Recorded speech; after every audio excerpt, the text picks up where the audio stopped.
Sheridan Construction has been devoted to delivering exceptional construction services to our clients for more than 75 years. Since our establishment in 1947, we have cultivated strong relationships and served as trusted partners and advocates for our clients. Our foundation is built on integrity, quality, passion as we lead by example, maintaining high standards and demonstrating unwavering commitment. As a front-runner in construction safety, we take our responsibility as your mentor and supervisor seriously, and we wholeheartedly dedicate ourselves to fostering a secure work environment for everyone involved. Hello, I am Christy Kovac, the President and Chief Executive Officer of Sheridan Construction. Welcome to our job site.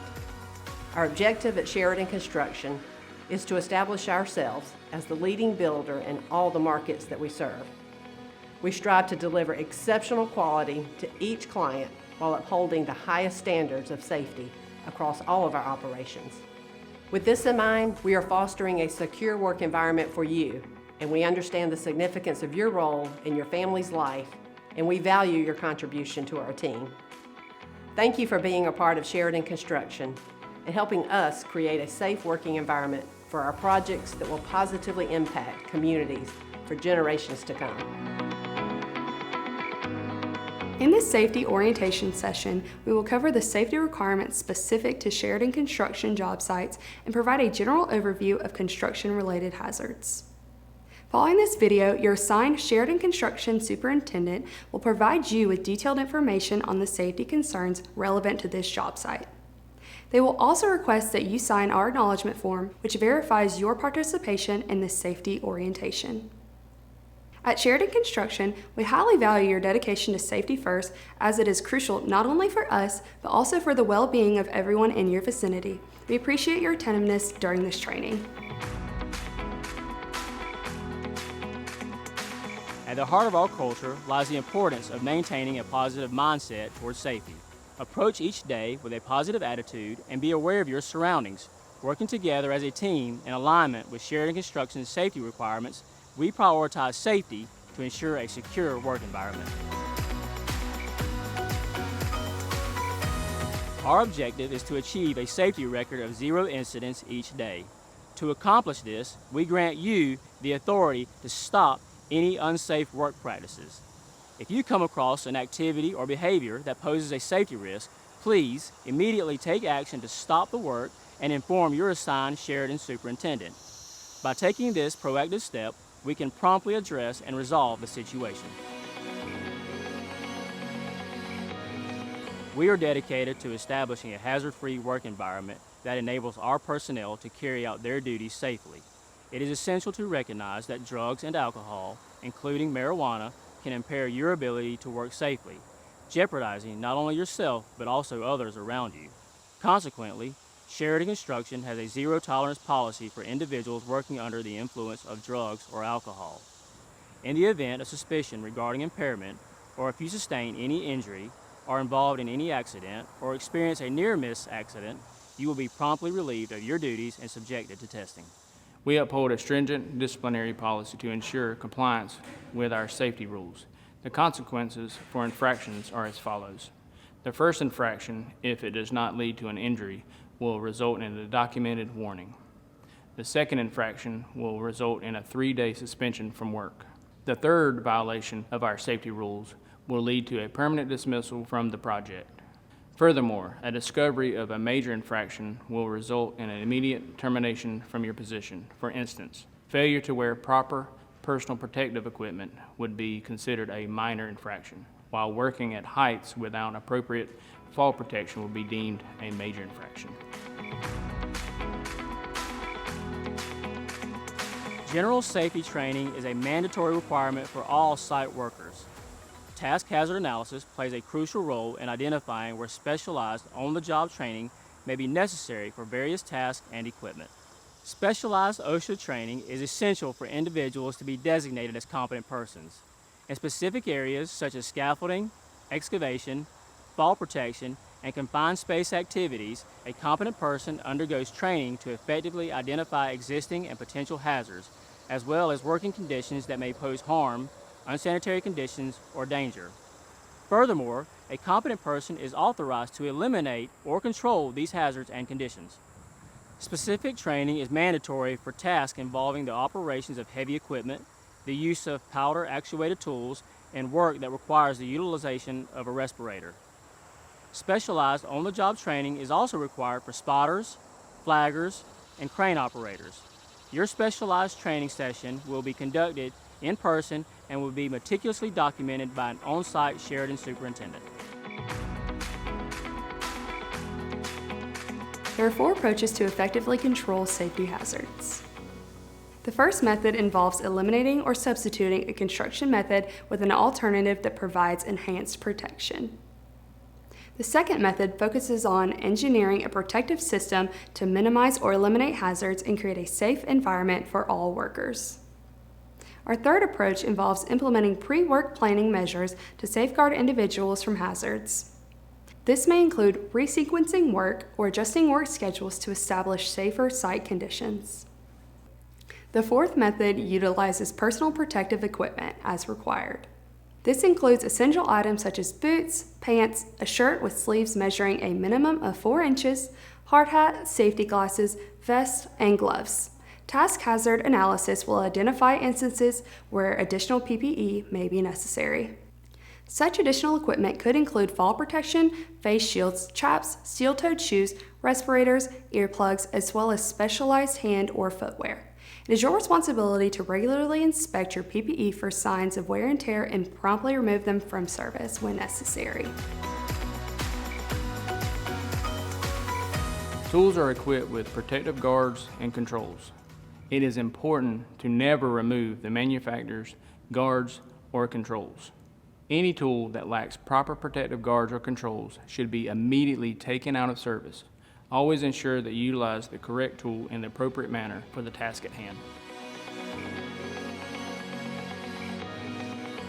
Weather poses a safety hazard that is beyond our control. However, we take measures to ensure safe work practices regardless of conditions. It's crucial to always be hydrated. In cold working environments, dress appropriately. Take note of how bulky layers can impact your mobility, ensure unobstructed vision, and securely tuck in your clothing to avoid any hazards. During hot weather conditions, be cautious not to overheat to minimize the risk of heat exhaustion or heat stroke.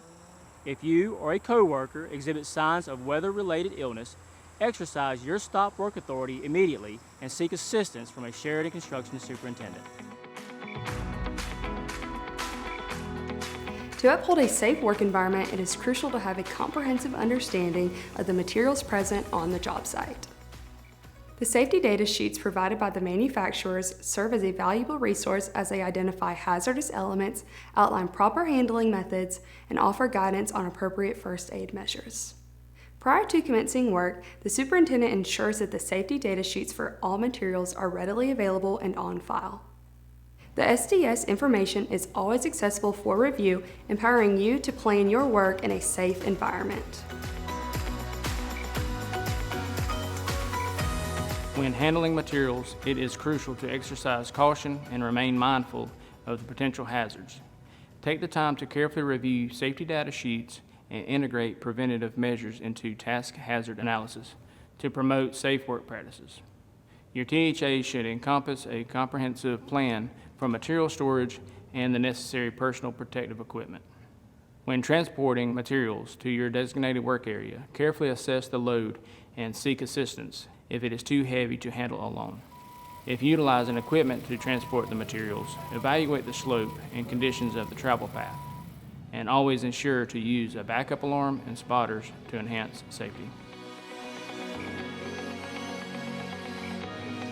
One simple, crucial step you can take to meet Sheridan Construction's safety expectations is to ensure a clean work area. Loose materials and debris pose significant safety hazards and are the primary cause of slips, trips, and fall injuries.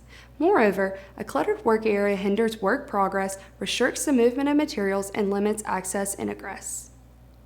Maintaining a clean work area should be a source of pride and serve as a reflection of the high-quality work we expect from you.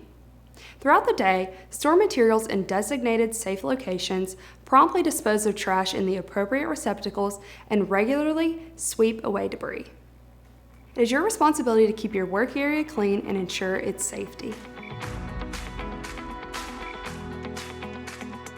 Fall hazards are a concern within the construction industry.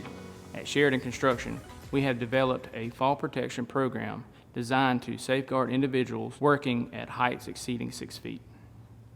This program includes the use of personal fall protection gear. Our team will assist you in identifying the appropriate gear suitable for your task.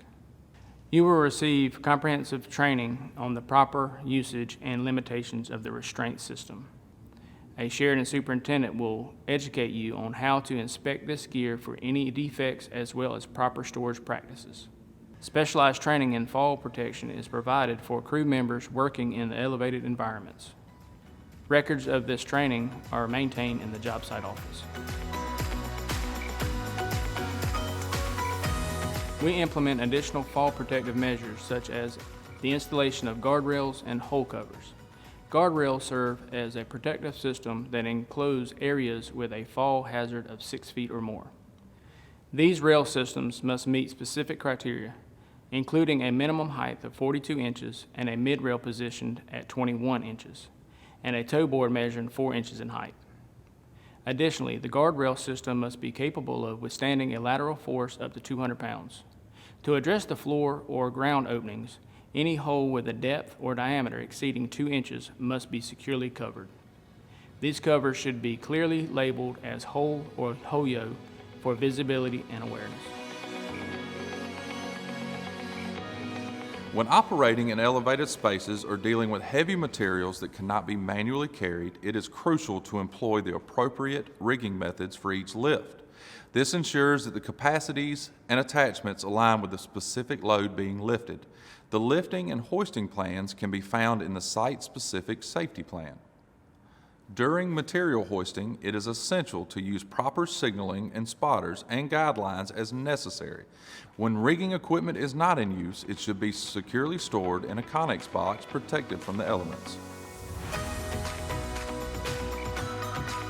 Over the past decade, 43% of fatal falls involve the use of a ladder, and an estimated 81% of injuries treated in emergency rooms were ladder-related. It is of utmost importance that you adhere to ladder safety protocols. Ladder safety rules include: maintain 3 points of contact at all times when ascending or descending a ladder. Extension ladders should extend a minimum of 3 feet above access or egress points. Always secure ladders to prevent movement using stakes or tie-offs. Maintain a slope ratio of 4:1. Avoid carrying materials up or down a ladder. Instead, use a rope to hoist materials or rely on a crane and hoist for lifting. Ensure that all rungs, cleats, and steps are clean and well maintained. Never step on the top 2 rungs of a ladder. Use ladders strictly in accordance with the manufacturer's recommendation. By strictly adhering to these ladder safety guidelines, we aim to minimize the risk of accidents and promote a safe working environment. Scaffolding serves as a valuable platform for working at elevated locations and is available in various types. It is crucial for the crew to undergo specialized training to understand the proper use and limitations of scaffolding. This training equips them with the knowledge to conduct pre-use inspections, work safely from elevated platforms, and identify and prevent potential hazards. Different scaffolding systems require distinct training for each system. Certain requirements must be met when using scaffolding. The deck planking should extend 6 to 12 inches beyond each end, and scaffold-grade lumber with a manufacturer's stamp should always be utilized. Gaps between deck planks should not exceed 1 inch. To ensure the safety of others, the area below the scaffold must always be adequately secured. Mid-rails, handrails, cross braces, and toe boards must be installed and functional at all times. Avoid storing materials on scaffolds and never exceed the weight limitations on a working capacity specified for a scaffold. Prior to each use, a competent person must inspect the scaffold to ensure its safety and integrity. Excavation and trenching are among the most hazardous operations in the construction industry. The primary risk is the potential for cave-ins, which are significantly more likely to result in worker fatalities compared to other related accidents. Additionally, there are other hazards to consider, such as falls, falling loads, hazardous atmospheres, and equipment accidents. To ensure safety, it is important that a competent person is present on site whenever trenching or excavation takes place. This individual is responsible for checking the soil type and implementing the appropriate protective system. Protective systems include shoring, shielding, sloping, and other engineered techniques. By adopting these measures, we aim to safeguard the well-being of our workers. A competent person is responsible for conducting daily inspections of trenches and excavation areas, as well as monitoring changing conditions throughout the day. Trenches exceeding a depth of 4 feet require a protective system and must possess a valid Sheridan excavation permit prior to commencement of work. For any excavation surpassing a depth of 20 feet, approval from a professional engineer is necessary. Trenches reaching a depth of 4 feet or more must provide safe access and egress through the use of ladders, steps, ramps, or other secure means of exit. These devices should be positioned at intervals of no more than 25 feet along the lateral travel path. It is crucial to maintain a safe distance between the trench edges and heavy equipment, while spoil loads should be situated at least 2 feet away from the trench. Extra precautions should be taken, including the identification of underground utilities and the testing of the work area for low oxygen, hazardous fumes, and toxic gases using a gas meter. Lastly, it is vital to avoid working beneath raised loads, ensuring personal safety while on the job. At times, construction work is carried out within confined spaces. Although these spaces are large enough for a person to enter, they pose challenges in terms of access and are not designed for continuous occupancy. Confined spaces may present both physical and air quality hazards. Conducting a task hazard assessment is crucial to identify the specific hazards within the work area and to determine the necessary measures to mitigate them. If the atmosphere within the confined space is found to be hazardous, the area is classified as a permanent required confined space. Prior to any personnel entering such spaces, specialized training and equipment are mandatory to ensure their safety. A task-focused safety plan is also a requirement for confined space work. This plan outlines the protocols and procedures to be followed, further ensuring the safety of all personnel involved. Respirator protection is commonly employed as a safety measure to guard against inadequate oxygen levels in the atmosphere. However, there are instances on a construction site where this form of protection may be necessary. Respirators serve as a defense against hazardous dust, gases, mist, and smoke that can be generated during various work activities. Respirators provide protection from harmful airborne materials in 2 ways. They either filter out particulates or supply clean air directly. It is the responsibility of the competent person to be aware of the specific materials involved in the work and take appropriate measures to safeguard against associated hazards. When conducting a task hazard assessment, it is crucial to consult the safety data sheets to determine the specific type of respirator protection required for the task at hand. Electricity poses a significant hazard across construction sites. In cases where the power supply lacks proper grounding or if the path is interrupted, electrical current can pass through the body, resulting in burns, injuries, or even fatality. Even when the power system is grounded, equipment can still present risks due to adverse weather conditions or rough handling. To avoid these dangers, it is crucial to visually inspect electrical equipment prior to each use and promptly remove any damaged equipment from service. All power supply systems should be properly grounded, and regular inspections should be conducted to ensure the continuity of the grounded path. It is imperative to never alter the prongs of an extension cord and to utilize a minimum 12-gauge cord. When working with electricity, always employ double insulated tools and ground all exposed metal parts of your equipment. Avoid working in wet areas and remain aware of overhead sources of electricity to minimize risks.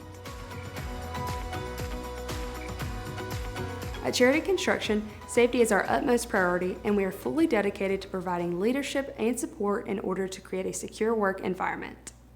Timely and accurate reporting plays a vital role in helping us understand the circumstances surrounding a safety incident. This enables us to implement measures to eliminate hazards, prevent similar incidents in the future, and ensure that prompt first aid or medical attention is provided when needed. We also give due attention to near-miss incidents as they contribute to promoting a safe work environment. A near-miss incident refers to a situation where a team member could have sustained injuries or property damage due to a specific behavior. It is imperative to immediately report all near-miss incidents to the superintendent. Furthermore, incidents resulting in actual injuries, property damage, automobile accidents, or project findings such as mold, asbestos must be reported immediately. By promptly reporting such incidents, we can take appropriate actions and maintain a proactive approach to safety. Sheridan Construction has earned recognition as a safety leader, thanks to our strong safety culture and your unwavering dedication to prioritizing safety in your work. It is through our collective efforts that we establish a secure work environment, ensuring that every individual can safely return home to their families at the end of each day. This achievement is something we should all take pride in. Thank you for your attentiveness during this training and consistently adhering to Sheridan Construction's safety standards. Your commitment to safety plays a crucial role in upholding our reputation as a leader in the industry.